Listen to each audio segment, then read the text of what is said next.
Mon nom est Marianne Moisan, je suis résidente de Saint-Bruno.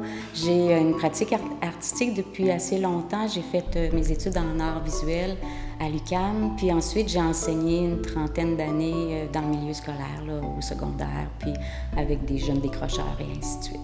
Ma pratique est surtout concentrée sur le dessin. Je suis impliquée aussi en gravure. Je fais de l'eau forte, je fais de la pointe sèche, de la photo-polymère.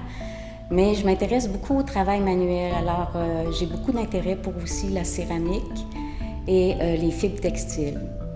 C'est vraiment pour me détendre, pour le plaisir, pour m'apaiser. Je vais même filer ma laine, je vais garder ma laine.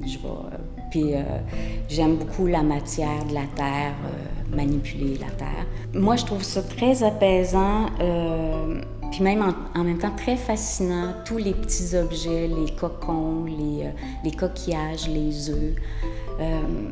Les bourgeons, parce que c'est tellement petit, puis en même temps tellement complexe, tu sais, le développement de la vie à l'intérieur de ça. Ça me touche beaucoup, puis je fais beaucoup de liens entre le travail des mains au quotidien, les choses simples du quotidien, puis tout ce développement dans la nature qu'on voit à répétition, puis qui semble ultra simple, mais qui est si important, puis si majestueux finalement, là. J'ai vraiment choisi les deux petites salles du vieux presbytère. Premièrement parce que je trouve que c'est un lieu très, très beau, la nature est présente, tout ça. Puis les deux petites salles étaient intéressantes pour moi parce que je voulais créer comme deux milieux intimes, un peu dans la façon que je travaille. Je voulais que les gens regardent ce que j'ai fait, un peu dans la même atmosphère. Alors la première pièce, les images sont surtout celles qui ont rapport avec la nature. J'ai mis des ailes, je m'intéresse beaucoup aux oiseaux. Naturellement, peut-être parce que c'est un animal qu'on voit beaucoup, qu'on entend beaucoup, mais les symboles aussi sont très proches, là, le nid, le coquille, l'œuf et ainsi de suite. Puis dans la deuxième pièce, les œuvres représentent plus mon désir d'unité entre les gens, puis d'apaisement qu'on peut se donner les humains au lieu d'être les uns contre les autres ou d'être...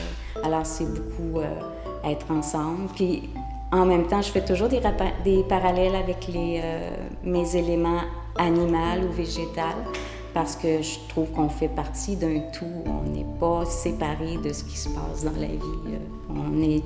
On fait partie de la vie autant que d'autres ressources ou d'autres formes de vie. Exposer à Saint-Bruno, c'est très intéressant parce que j'habite à Saint-Bruno depuis une vingtaine d'années. Puis c'est un environnement qui me permet de m'épanouir, puis d'avoir un bon contact avec la nature. Alors j'apprécie beaucoup aussi le lieu du vieux presbytère, comment on met en valeur la nature avec les parcs et ainsi de suite.